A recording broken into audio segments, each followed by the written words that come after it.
RESCUE, Rescue Aid Society. Is that what it said? I don't know. Is that the one? The Rescuer Society. That was something like that. that was even more worse than the woman singing in the actual song. What's going on, guys? Disney Dan here. Welcome back to another Disney movie review.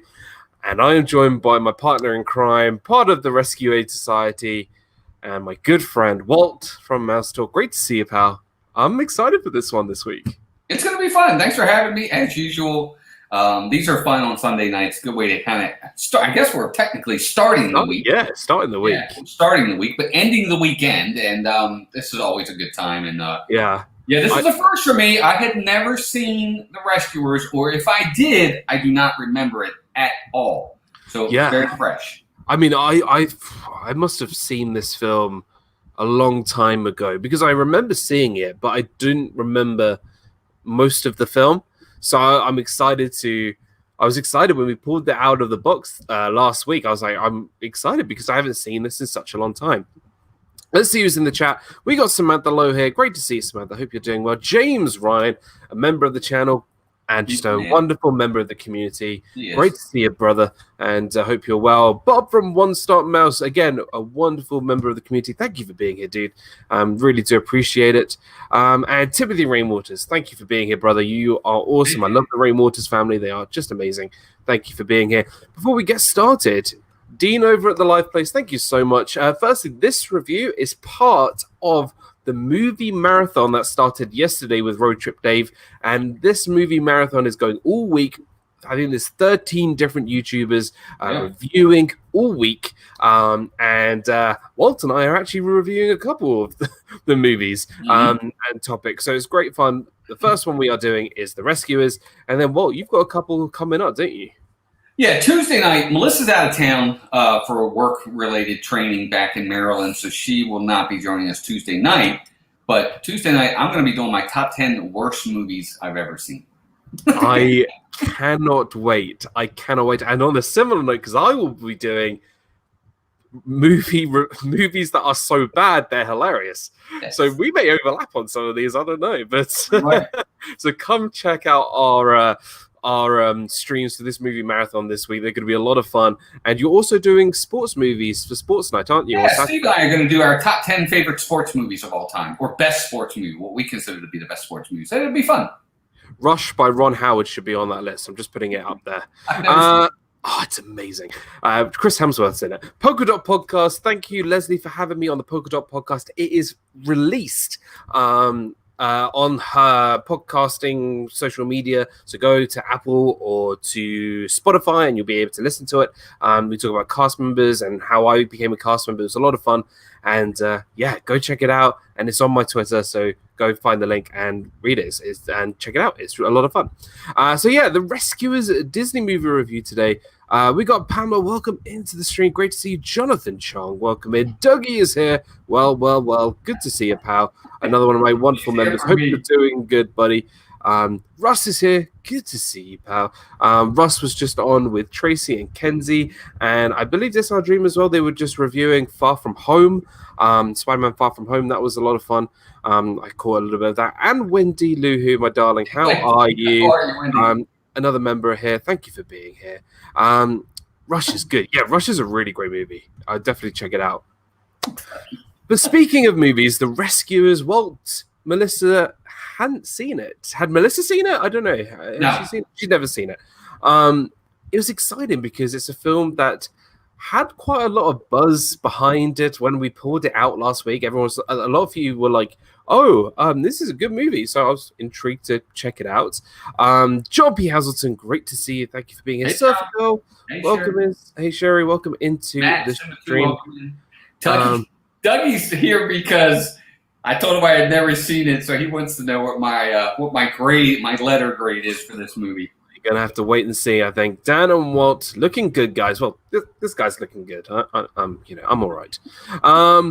And Surfer Girl says love this movie. So let's kick things off. This film was released in what is called the dark era of Disney. This was after Walt Disney had passed, and I feel like there was a lot of sort of around that time, a lot of the films just weren't hitting like they did when Walt was alive.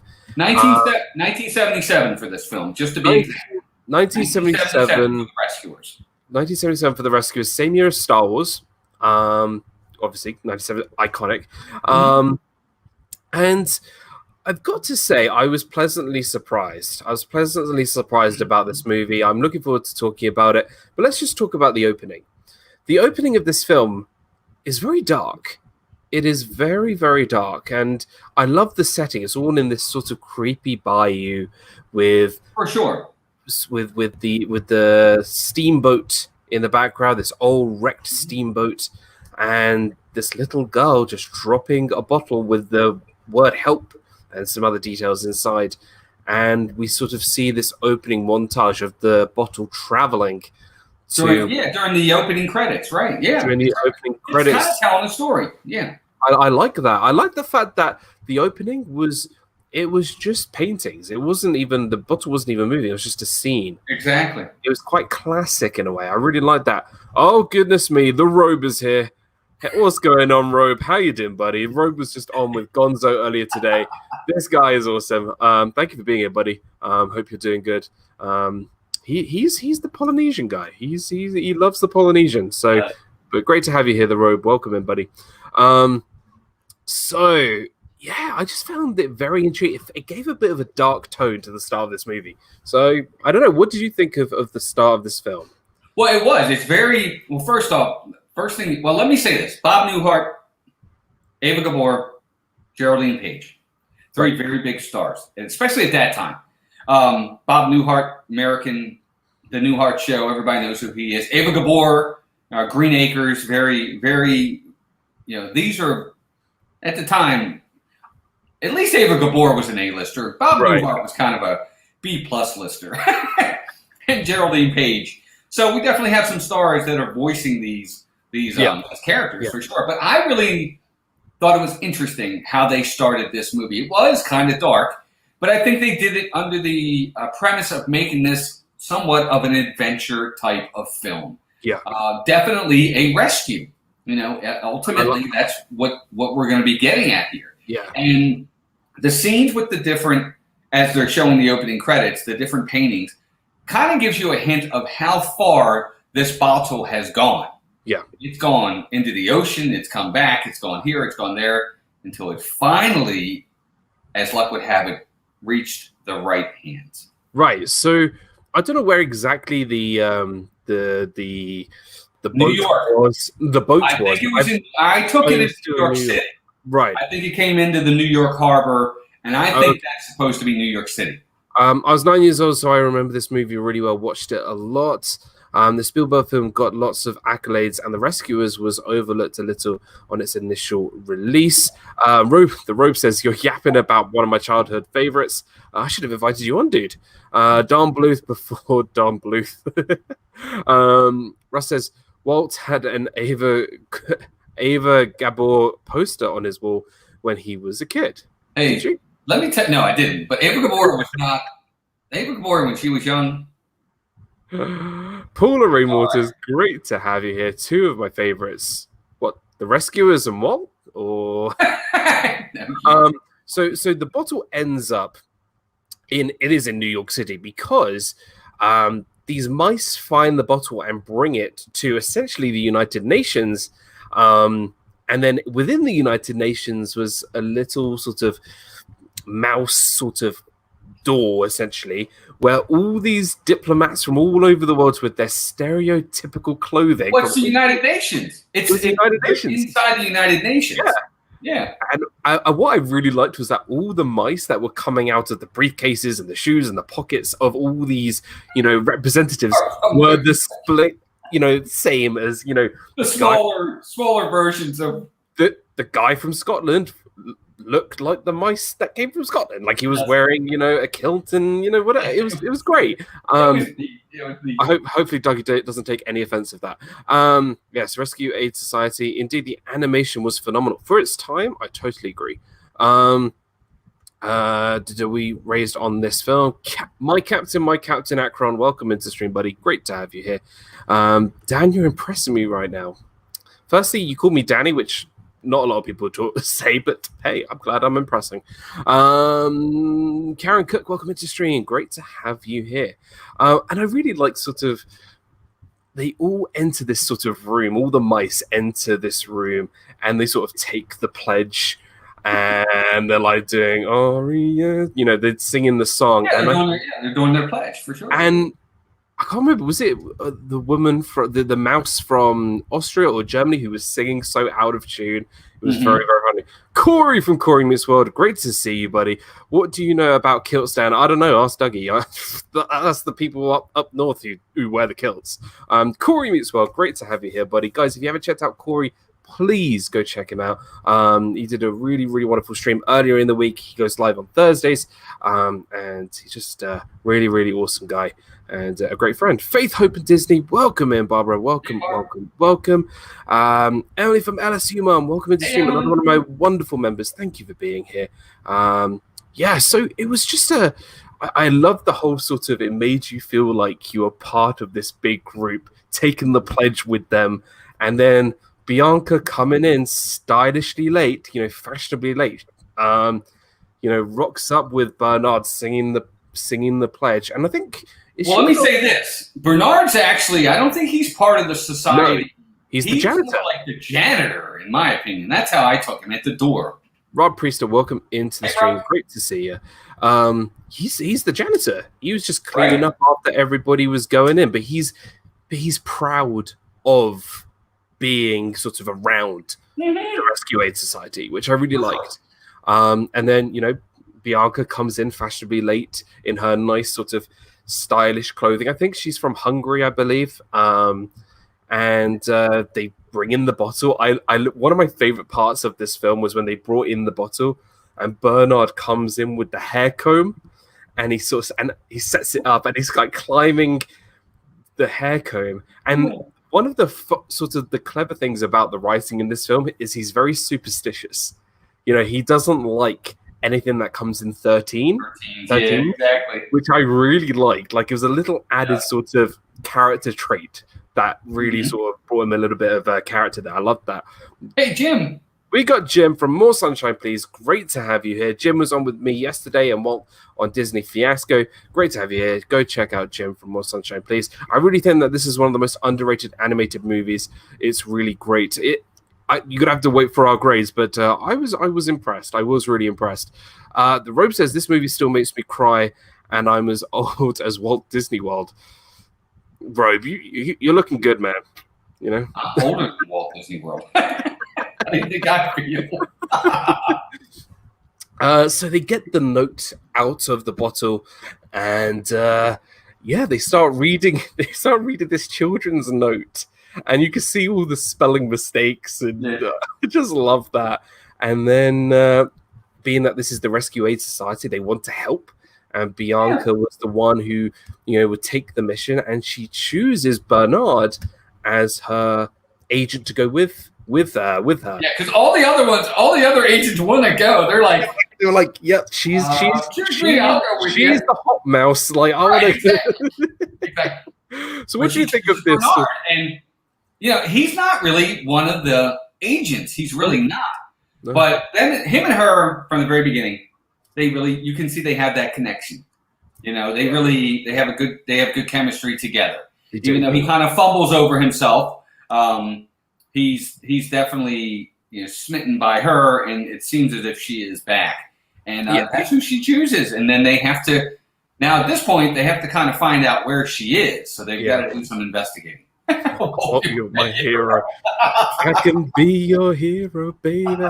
Simba says, let's talk about that note. Penny had terrible spelling. Simba 2 is Matt, by the way. Matt, that's funny, Matt. She did. It was great, but that is, first off, remember, she's an orphan, everybody.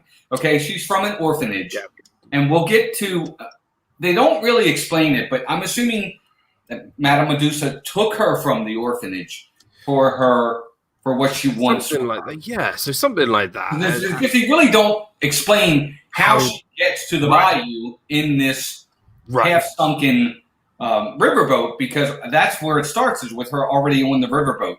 Yep. So I'm assuming Madame Medusa takes her from the orphanage. Well, I guess she did because I guess she's in charge of it. Well, no. Well, I thought she ran away and then got taken by. Oh, Madame maybe that's Medusa. what it was. So they find out that they go to the orphanage. They need to go to this place. For some reason, the name Sunnyside from Toy Story 3 came to mind, but it's not. I'm behind on an email. I'll try and catch up later, Corey. No, dude. Honestly, thank you so much for being here, dude. I really appreciate it. I hope you are doing well, bud, and we'll talk soon. But yeah, no, so they end up going to this orphanage and they meet sort of the cat. I can't remember his name. Is his name Rufus? Rufus the cat? Rufus the cat. And he's sort of the one that he's like the wise old cat who watches all the, the kids, and he was pretty much saying to Penny, the child, that, she's special. She, everyone's like, oh, I'm going to be last to be picked because I'm not pretty or whatever. And he kind of fills in sort of, he's the exposition cat. He kind of tells where Bianca and Bernard need to go next. That's pretty much what his role is in this film. It kind of gives a little bit of a background of who Penny is. I feel like this scene is fine. Like, it sort of builds that sort of an understanding of who Penny was. But that's just me. I don't know. I like the bird that took them. Because they had to get from New York City to basically what's Louisiana, because that's kind of the Bayou. They had to get there. They had to fly. Everyone's mother-in-law.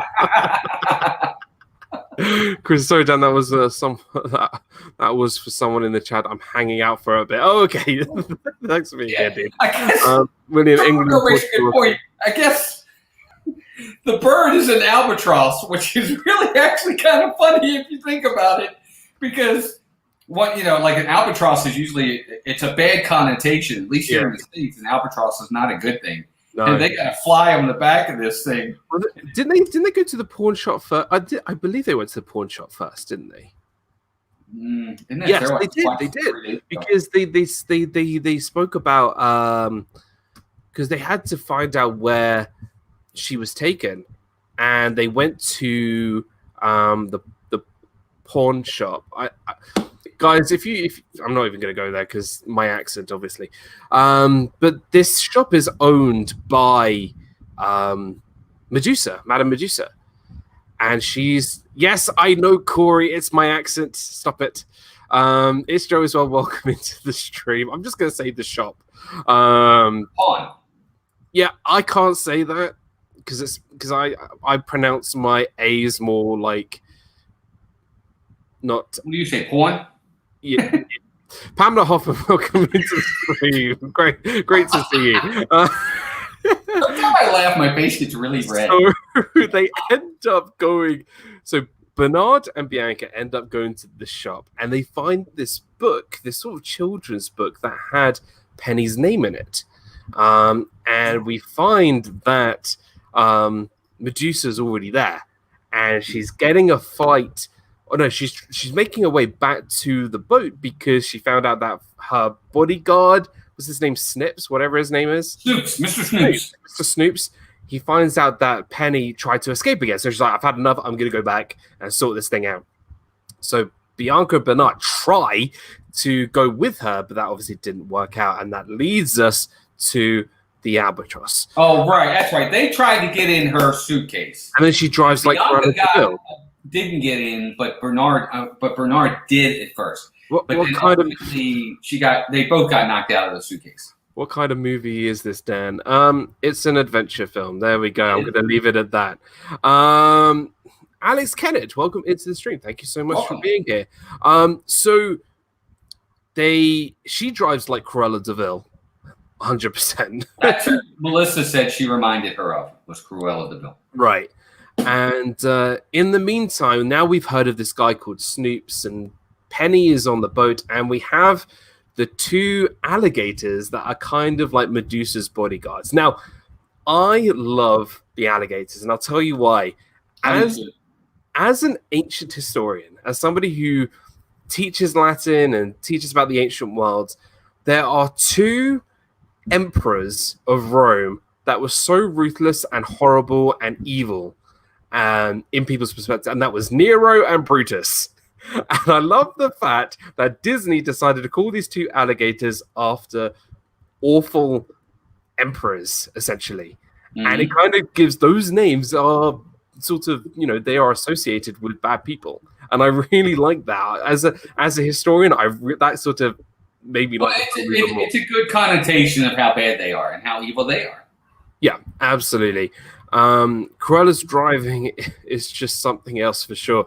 I would say Medusa is is pretty bad too. Oh Lord, you're killing me, smiley pants. Oh, whatever. So Penny's still trying to escape, and she still gets caught by these two alligators, and Snoop's. He's a blithering buffoon. He's kind of the, I don't even know how to word him. He's supposed to be kind of the comic relief. He's definitely the pushover. He's the pushover. He's the pushover for sure. But he's her help. Okay, and ultimately, because the driving force behind this whole thing is Medusa's looking for, I guess we can at least give that part away, right? Yeah, absolutely. Hello from MCO. Yep, Melissa's at the airport. She's heading to Maryland. I'm going to miss her. Medusa is pure evil. She is. And the thing is she's gotten this child to do nothing more than to find this diamond. There's this skull.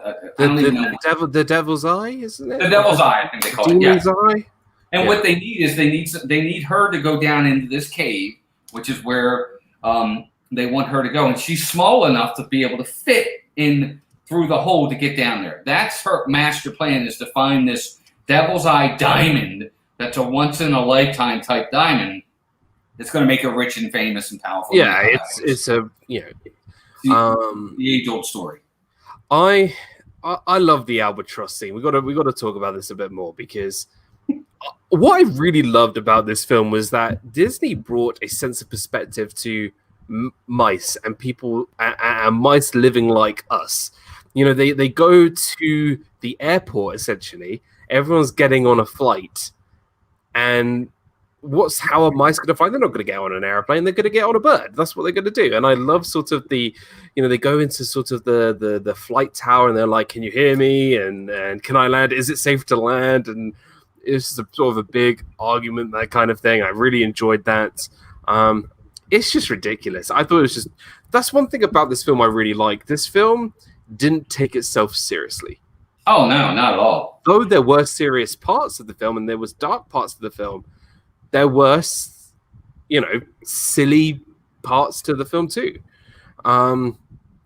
What have people in the chat said? Pamela says, after this live stream, I'm going to watch it again on Disney Plus. Hearing you guys talking about it makes me really want to watch it again. I mean, this is the whole thing about our Disney movie review. That's why we do this, because we want you guys to watch it with us, and it's just so much fun to. My favorite, Dan. Read Alex's comment. That's a good. I like this. This is a good way of. For children, this is very important. Yeah. So Alex says Snoop's. He's the fool for the audience. He asked the question the audience would ask to help understand. He's the exposition character. He kind of gets the character's sort of motivation out of all sides and what they all want to do. He helps ask the questions that maybe kids would ask. They might say, well, why this? Well, why that? And that's kind of where he comes in. He asks those questions. I think that's a good way to look at it, for sure. Right. Yeah. And so the albatross scene, was that an albatross? Captain!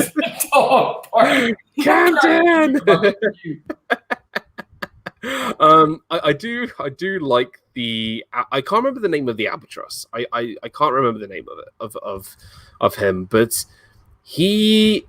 I liked when he did his pre-flight checks.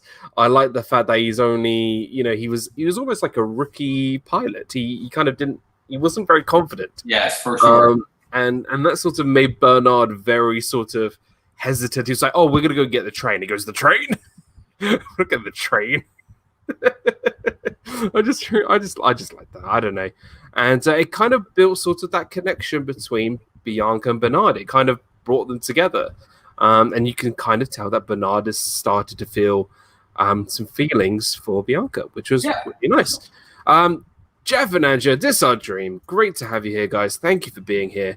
Guys, go check out This Our Dream. They have a wonderful channel, and go check them out. We spent time with them yesterday and Russ yesterday at Magic Kingdom. It was awesome. So where we go next? So the well, now we're in the Bayou at this point. The Bayou, the boat. Snoops is into fireworks randomly. He's into fireworks. And I believe Penny escapes. And what Medusa asks Snoops to do is once we find Penny, send up fireworks so we can come back and whatever. And with these fireworks going up, Bianca and Bernard they're hit by the fireworks. The bird gets hit by fireworks and they do a little bit of a crash landing. And they end up with these... Random. Very random. Now, is his name Jack or the guy who was drinking the non-Disney beverage? Orville. I think it's Orville. We have Orville. Rufus. Orville is the albatross. Orville's the albatross. Oh, is that who that is? Okay, well, there's the chairman. There's Gramps. There's Evan Rood. Evan Rood was the fly. Evan Rood was the little dragonfly. Okay. And the guy who plays the guy who is drinking the non-Disney drinks, he's done a lot of voices at Disney. He's done the Sheriff of Nottingham. He's been in 101 Dalmatians. He's a very famous voice, and I can't remember his name. Hopefully people in the chat can help me out here. Light up the swamp, says Alex. Yes, that's what they did. And they come across these sort of Bayou folk who tell us that Medusa is sort of invading their land, and they don't like her, they want her out, and they sort of come up with a plan, and they sort of Oh, his name is Luke. I think his name is Luke. That's the guy who talks like this. I'm the guy who talks like this, and I sound like the Sheriff of Nottingham from Robin Hood. I'm not going to do my American accent ever again. I know exactly who he is. He's actually really funny, to be honest with you. Right. I'm trying to find a picture of him so I can pull him up. I think Orville is the voice of Chief in Fox and the Hound, says Pamela. Sorry, Wilbur is the albatross in the second film. Right. Okay. All right. And then Rescuers Down Under. So all the characters are now in one location. They're all in this bayou, and Bernard and Bianca decide, right, we need to rescue Penny. This is what we're here for. This is our job. That's our job. And they have this dragonfly create sort of this boat for them called Even Road. What a leaf, basically. Just hilarious. Just absolutely hilarious. When he's getting chased by the bats, it's actually good. See, that's the comedy I like in these films, because sometimes comedy doesn't hit in these animated films, but something as simple as that, when he's sort of trying to get back. Yeah, something's hit. That one was good for me. I do actually like the fire. I guess he's a firefly or whatever he is. I think he's a firefly, a dragonfly, or something like that. He's probably a dragonfly. He's probably a dragonfly for sure. Dragonfly for sure. So but he's funny. Bianca and Bernard end up getting to the boat, and they immediately pretty much sort of get caught almost. The Medusa sees them, and the alligators see them, and they do this. Now, the scene with the organ. With the two alligators. Well, see, they have to try to escape, and they're Bernard and Bianca are trying to get away from the alligators because they spotted them and they found them. And they go in, they try to hide inside of this organ, this grand piano, broken down organ. And you're thinking, oh, well, they're safe in there. They're never going to get them in there. The one alligator starts playing the organ. An alligator playing the organ to get the air just trying to blows them out. Nice. Right. So the other one's waiting for him to be blown up out of the piano by the air when he presses down on the keys, and the other one's waiting. And as they get blown out, then he stops. Why he stops, I don't know. But he stops, and the one goes to grab it, and as he goes to grab it, of course, he misses because they drop back in. It's so funny.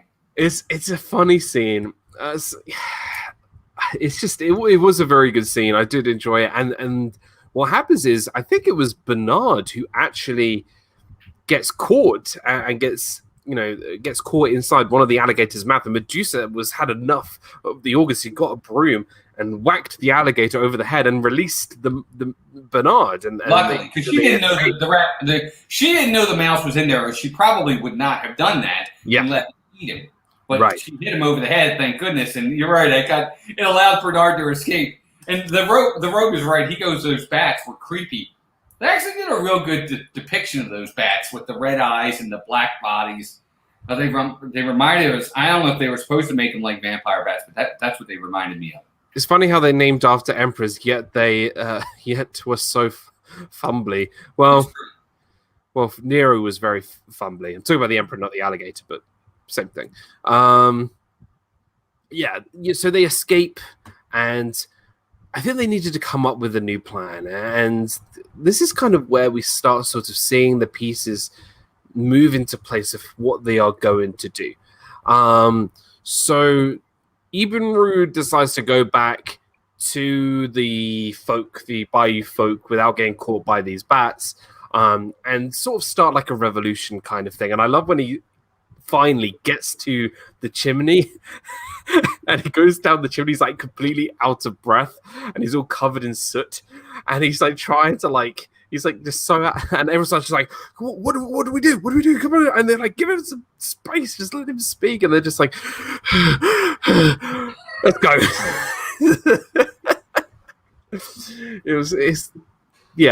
I really enjoyed his character. And remember, at this point, they've recaptured Penny. At this point, they have her again, and now Medusa's going to make sure herself that she gets down there. And see, what happens is every day the tide goes out. There's low tide, and that's when Penny can go down and search inside this cave. Well, by the afternoon, high tide comes, and it fills the cave, so she can't be down there. Well, Medusa this time has decided. She has said, "You're staying down there till you find it." Basically, doesn't matter. High tide, low tide. You're gonna drown. Yeah, she pretty much. You're gonna stay down there this time. And the whole time, Penny has this teddy bear that's kind of her security blanket. She calls him Teddy, I think. Teddy bear. Teddy, says, I'm keeping Teddy till you find that diamond, and she gets her down there. Yeah. So, RobFuz, great to see you part of the channel. Thank you so much for being here. As a kid, this movie blew my mind. So awesome. Oh, the robe. Thank you so much, pal, for the $5 super chat. The robe says, from your power out and his royal highness, the robe. Dude, thanks so much, brother. Really means a lot. Guys, guys, if you don't know the robe, he was on with my buddy Gonzo, the Adventures of Gonzo. Go check his channel out and you'll see the robe and your power out all on there. And no, the robe is awesome. Great guy. And thank you, brother. Really, really does mean a lot. So Penny is kind of now forced into doing this thing. But before that, Bernard and Bianca decide to go and see her, sneak in and see her. It's like, right, we need to sort of break you out and do things. And we come across the cage which the alligators are stored. And we know, I feel like in any film, when we see what the fate is for a sidekick animal, it's going to happen anyway. So we see the cage where the alligators end up, where Medusa keeps them. And they decide to get in her pocket, and the next day, Bianca, Bernard, and Penny get into that bucket and go down, essentially, into the cave to find this diamond. Rachel loves Disney. Welcome to the stream. Great. And what's really neat is it's almost like a cave where pirates used to be. Yeah, it was a pirate. There's a skeleton, and he's got his pirate's hat on down there. Sword. There's all kinds of what do they call it? There were diamonds. There was smaller jewels and things. What do they call it? Booty? Isn't that what Yeah. pirates call it? Basically, there's a treasure chest down there. Basically, there's treasure down there, and there's all kinds of diamonds and rubies and stuff like that, and gold. But that's not what she wants. She wants that skull. What's that diamond? Jeffrey Resendez, welcome into stream. Thank you for being here, dude. So they all go down, and I love this. I'm going to say this right. This is probably my favorite scene in the film because I think Disney did a fantastic job showing a confined space for. I think when they created this scene, they had to create a space where no adult can go down there. It had to be for Penny, as she was a small child. It was perilous. It was dangerous. And I think the way they created this scene was fantastic. You showed it was perilous. There was that sort of pit where she didn't want to cross over because of all the water that splashes up. And Bernard was like, right, we need to do this thing. And he decides to cross over that sort of pit to get to the other side because he sees something. And he slips, and Bianca helps him up, and they get over to the other side.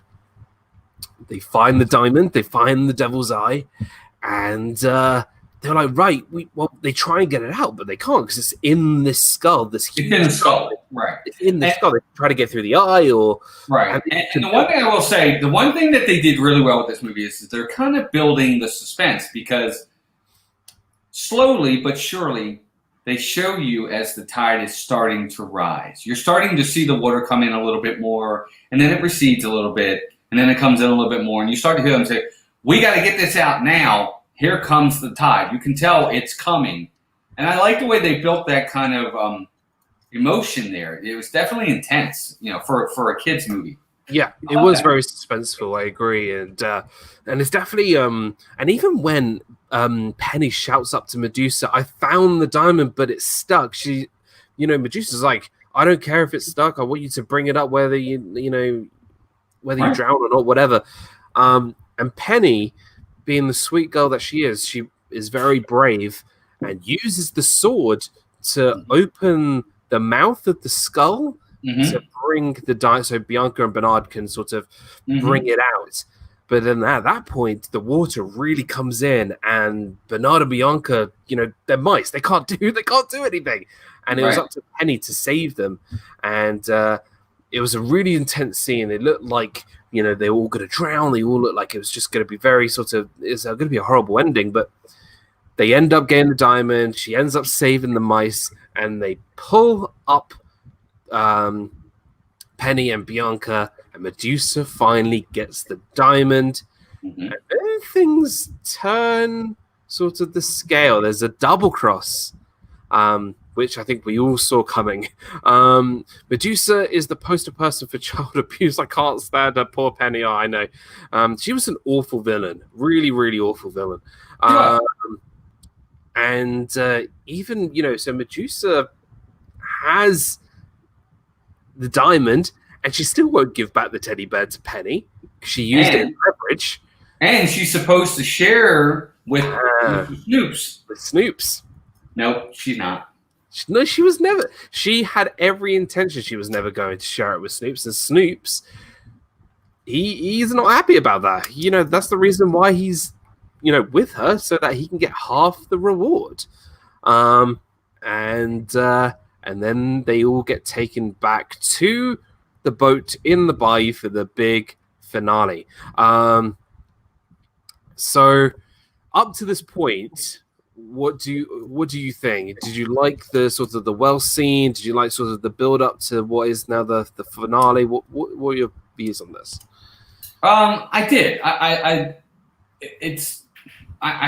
think when I give my overall grade, I'll kind of explain my entire encapsulation of what I think of the film. But it kept my interest. It did. It was not what I liked about this film for me was, and you've known this in the past, if it takes me more than one try to get through a film, it's probably not a good sign.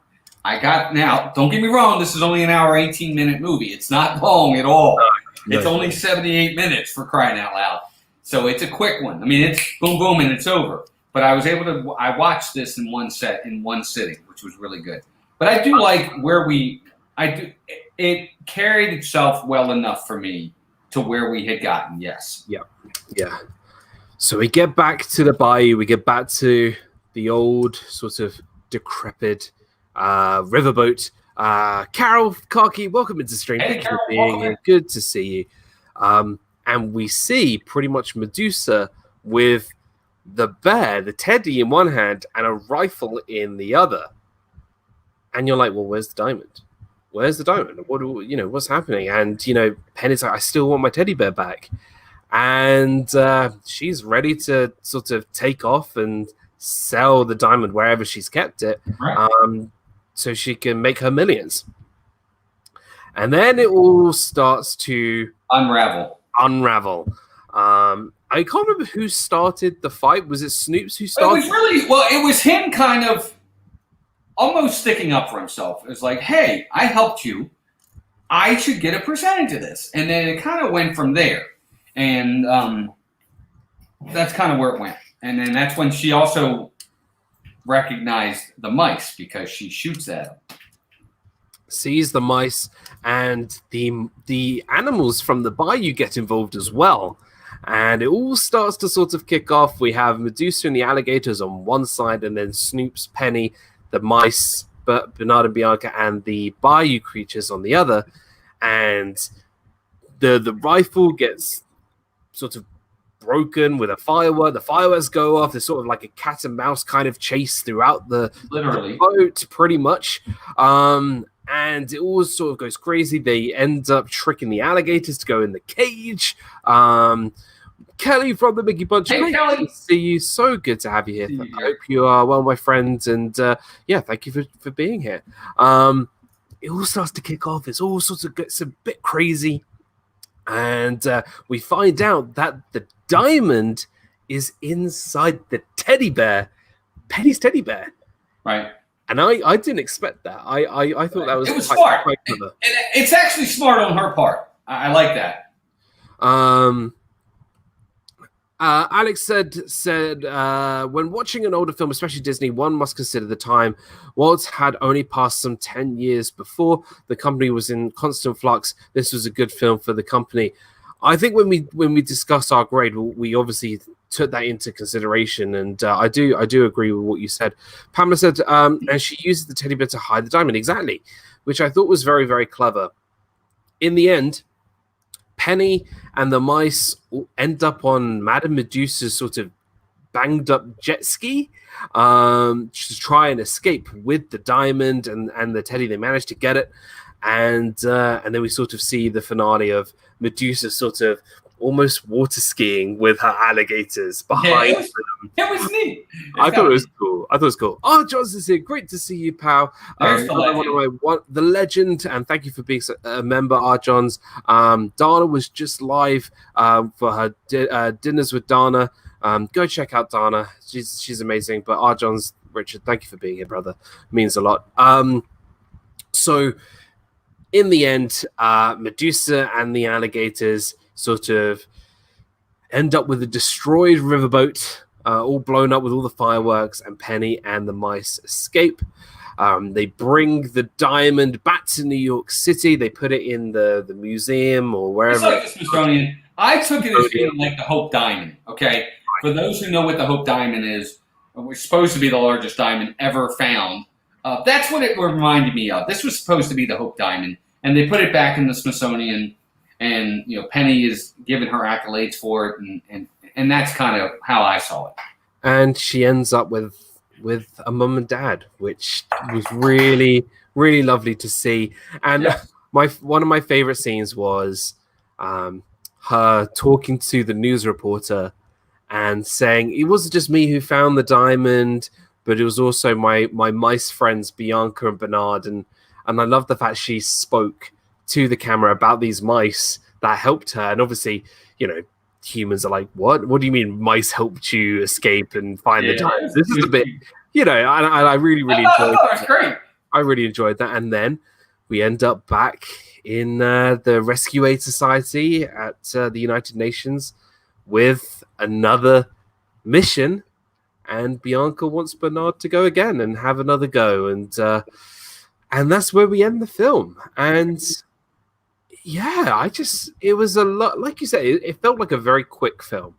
And it was an hour and 18 minutes, under an hour and a half. And I felt like the movie never let up. It was scene, and it kept going. And I think it just worked really, really well. So what do you think, as we'll get to our grade in a minute, but what is your sort of take on this film? What is your personal view on this film now that you've seen it? And I like what Alex said. I think for the time when it was 1977, I agree with him that for some of the films that had come out during that time, from Walt's death to that point, were not probably the best caliber. They were constant flux with the company and things of that nature. Maybe the time and effort wasn't put in that should have been in some of these films. What I think about The Rescuers was, and I think it's why everybody knows it and understands it and knows who they are, it was the first step in the right direction moving forward. I think. I'll put it to you that way. And I don't even necessarily, I'm not going to say it was a big step forward, but it was the step in the right direction. And obviously, they must have thought something of this film well enough that we got a sequel. Yeah. We did get a sequel to this. And for those days, that was something that didn't happen very often. Right. We see them all the time now. Little Mermaid 7, Monsters, Inc. 15. You know, we get it all the time now. Hey, Donna, welcome in. Donna, thank you so much for being here. Donna was just live on her YouTube channel making some incredible food now that I am so hungry. Donna, amazing friend. Thank you for being another one of my wonderful members and a true treasure to this community. If you haven't checked out Donna's channel, please go do so. And she too is near 2,000 subscribers, which is absolutely incredible. So glad that you're here, and hope you're well, my friend. Sorry, I cut you off there. It was good. I mean, it was. I think it was that small step in the right direction for moving forward with the company, especially in the animations. Totally agree, and I feel like previously, I think the Black Cauldron was the film that was released before that, or two films released before this one, and that was the film that was, had that reputation for the one that nearly, ruined Disney. Right. And I feel like this film really put Disney in a good direction. And yeah, it didn't make a massive impact when it was released, but I feel like over time it has grown in popularity. And Michelle the Quarter, welcome into the stream. Great to have you here. Do you mean I missed Little Mermaid 5? We haven't got there yet. I'm sure that we'll be reviewing that soon. There is no Little Mermaid 5. But I really found this film pleasantly surprised. I really was surprised by this film.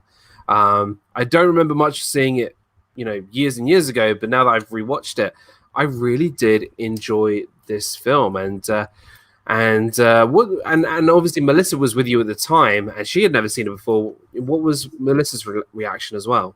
She didn't finish it. No, it wasn't her. It was me. No. It wasn't that at all. She ran out to the store. Okay. I kept watching it. That's all. All right. That's all it was. She'll finish it at some point for sure. She liked of it, what she saw of it, she liked of it. She didn't love it, I'll be honest with you, but she did like what she saw.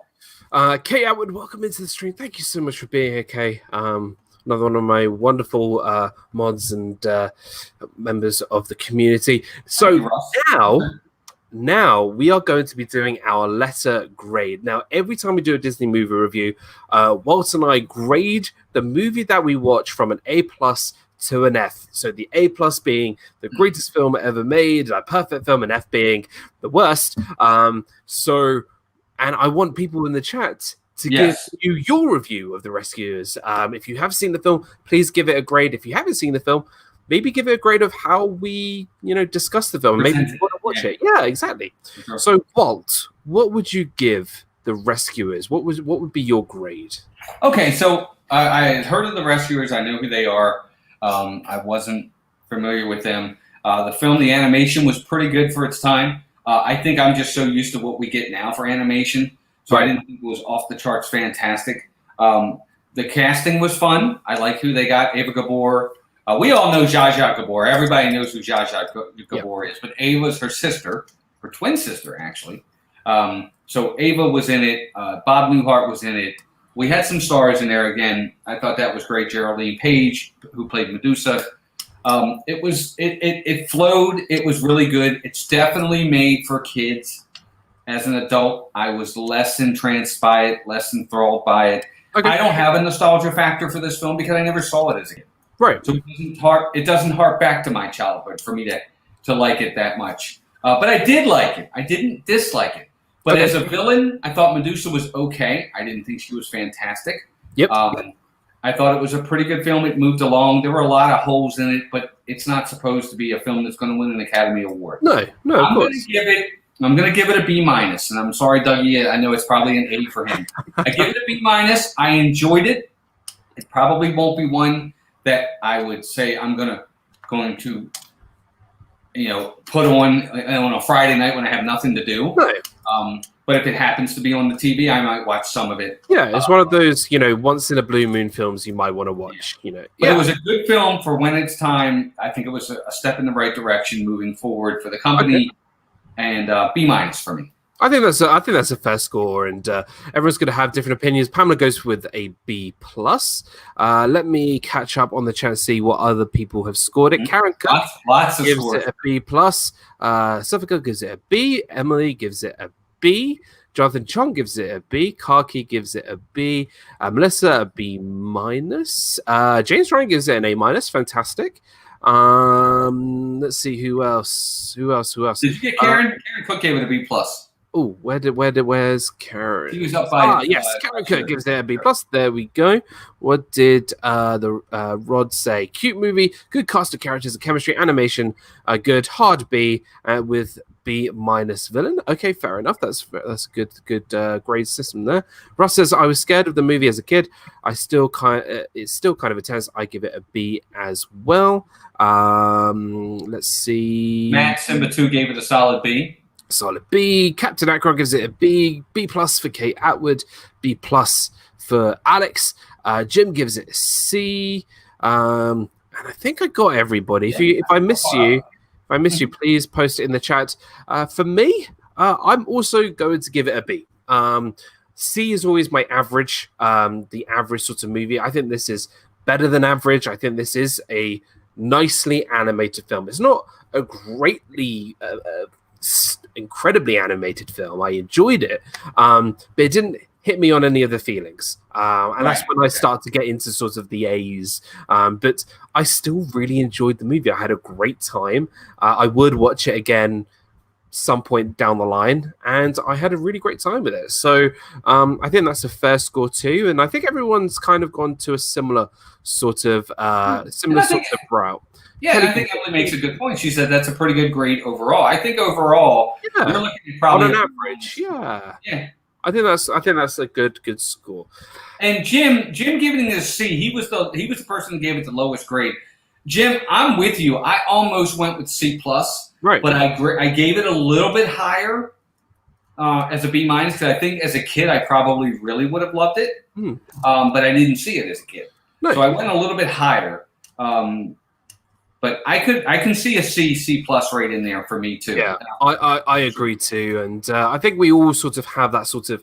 It seems like the average is between sort of a B- to a B+, which I think is fair, and I think it's a good solid grade. But we have given out Fs on this show. We have. You have. I have. And who knows? Maybe the next one might be an F. But it is that time, Walt. It is that time. We are going to be. We're going to be picking next week's movie, and that's going to be on Walt's channel. So if you haven't subscribed to Walt from Mouse Talk, please go do so, and then you'll see the next review on Walt's channel. So here we go. So what are you feeling? What do you? What's up, Avery? I'm nervous. I don't know. Good to see you. You know what I want? Here's what I want. Here's what I want you to pull. I want you to pull an old Disney classic live action movie. Ooh, okay. Not animated. I want a live movie to watch. Now, an old like something like The Cat from Outer Space, something like that. Something like that. we haven't stepped into the Pixar universe yet, or the Star Wars universe, or the Muppets yet. So there's still a lot in here, and obviously there are plenty of animated versions there are. So here we go. So next week's show. By the way, guys, we're going to be doing these Disney movie reviews for like the next 7 years. Yes, Rod, that's a good one. Candle Shoe. Candle Shoe, exactly. Jodie Foster's in Candle Shoe, of course. Alrighty, I've got one. Dan, don't let me down. Next week's show. Oh, you're gonna hate me on this one. Nice. So, Repoll. I need to look up something on our playlist. Hold on a second, guys. So, Disney movie review. Today is our 14th Disney movie review, and last week, well, what did we review? I don't remember. Oh, Guardians of the Galaxy. So, guess what, guys? We are watching the sequel. I'm sorry. I'm not even kidding you. This is no joke. Out of all the ones in here, there are lots in here. We are watching. You're funny. This was not planned. So last week we watched Guardians of the Galaxy, and I'm afraid to give you Guardians 2. Oh no, it'll be fun. Volume 2. It'll be fun. I'm Mary Poppin' Joe. Oh dearie me. Actually, it's funny you say that because I actually have a lot to say about that film that I've never really talked about. Well, what's a mulligan? Nah, we'll be fine.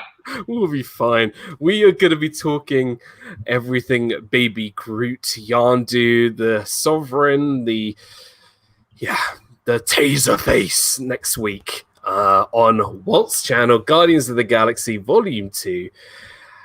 I'm sorry, dude. I let you down there. No, you didn't. Not at all. It's going to be great. Look. That movie, there's a lot to talk about. There's a lot in that film. A lot about Guardians that leads into other movies as well. There's a really cool, actually, it's a really cool end credit scene in that movie that I'm hoping that someday they act on. Yeah. That we're going to talk about when it comes to that film. No, this is going to be fun. Kurt Russell, who's one of my single favorite actors of all time, is in this film. We actually had a live stream way back in February. Melissa, I did a live stream with Melissa where we did our top 10 Kurt Russell films. He's one of my favorites. So we're going to talk about that. Yeah. It's going to be great. I'm excited. I think it's going to be a lot of fun. The best parts of doing all these with everybody is always the chat. Is always the chat. We love doing this with you guys. And like I say this every week, Walt and I, we really love doing these, and we really love like doing this as kind of like our Disney book club, but for Disney Plus. And guys, go out, watch this week Guardians of the Galaxy Volume 2. Come back next week, review it with us, and we'll have another great time reviewing these films because we really do enjoy these, and it's that kind of is fun to end the weekend going into the week with some really fun sorts of movie talk, and we do love these. And the next week will be our 15th episode, and it's so fun. And 15 episodes already. It's been 15 episodes. Crazy. Absolutely crazy. But guys, that's it. Thank you so much for being here, guys. I want to give a big thank you to my partner in crime, Walt from Mouse Talk. Thank you for being here, dude. This was so much fun. This is awesome. This is absolutely fantastic. I love doing these. They're just awesome each and every week. And the best part is when we get special guests on here and just the chat. We have so much fun with the chat. Look, I say it all the time. Dan says it. You all have choices of where you spend your time. And there's 34 people in here watching from what I can see. And you all decided to spend your time with us talking about a movie. And it's awesome. We really enjoy it. We try to make it as entertaining, but also informative as we can. Absolutely fantastic. Yeah. And to the Robe, thanks for that super chat for Thank you, Robe. I really do appreciate it. Have you reviewed Hunchback yet? No, we haven't. It will be in the box, and when I pull it, we will pull it and we will review it. But yeah, we, like you said, well, we love doing these, and you do have a choice of where you spend your time. And guys, having 34 people here, thank you so much. You guys, you are my friends, whether we've met yet or not. It's amazing that you spend your Sunday evenings with us, and we do appreciate it. Awesome. Before we head out, I want to give a big thank you again to Dean over at The Live Place. TheLivePlace.com is your go-to guide for all your family-friendly live streamers. He has over 110 different live streamers. Guys, go check out Dean over at The Live Place. And this review is part of his movie marathon. All this week, YouTube channels. There are 13 different YouTube channels doing different topics dedicated to film and movies. Both Walt and I are doing more movie topics this week. Remind us, Walt, what your topics are this week. My top 10 worst movies I've ever seen. And then on Saturday it will be Steve and I will be doing our favorite sports movies, because we're sports night. So we're going to be listing our best or favorite sports movies of all time as well. It's going to be awesome. So you're going to get best of both worlds here. It's going to be awesome. And then for me, Disney Fiasco episode 110 next Saturday, 7 p.m. Eastern, will be movies that are so bad they are hilarious. This is going to be the first Disney Fiasco topic, nothing to do with Disney, or maybe not. I don't know. Home on the Range. But yeah, it's going to be a lot of fun. So guys, please go check out Dean over at The Live Place. Sorry, I was looking at Emily LSU, Mum. Thank you so much for the $5 super chat. Thank you so much, Emily. That really means a lot. Tina McNeil, thank you for being here. Really do appreciate it. Thank you, everybody who. This is just amazing. Thank you so much. Guys, do me a massive favor. Go check out the Polka Dot Podcast. Leslie interviewed me on the Polka Dot Podcast talking about my cast member journey. It was so much fun. She was actually on with Dilwick Dad a couple of weeks ago, and the podcast is released. So you can find that on Apple and Spotify. It was a really fun interview. Guys, go check out the podcast, and it's a lot of fun. And Leslie will be a guest on Disney Fiasco in a couple of weeks. So thank you for being here. Thank you once again to my wonderful partner channels, the Viapree Project, Mickey's Magic, RobFuz, and this wonderful gentleman to my right or left, or however you're seeing it, Walt from Mouse Talk. Go check all those channels out. Subscribe to their channels. And guys, we are so close to 2,000 subscribers. If you have not yet subscribed, please do subscribe. Please do subscribe. We are so nearly there, and it really does mean the world to me. Thank you again to all my super chats. Johns, thank you so much, buddy, for the $9.99 super chat. Checking my mail every day, Dan. You're making me feel guilty every single week. I'm so sorry. Johns, thank you, brother. I'm so humbled, so humbled, and thank you. Thank you again to all my wonderful members as well. I know I've been MIA on the membership recently, but I'm starting that back up soon. So keep an ear out for my membership Facebook page. If you are not in the Disney Dan members Facebook page, let me know and I'll get you in there as soon as possible. And that's it. Thank you so much, guys, and we will see you next week on Walt's channel for Guardians 2. I'm Mary Poppins, y'all. I'm Mary Poppins, y'all. Thank you, guys. You're the best. Live your life with a smile each and every day. And I'll see you guys all real soon. Everybody have a great week. Everybody. Have a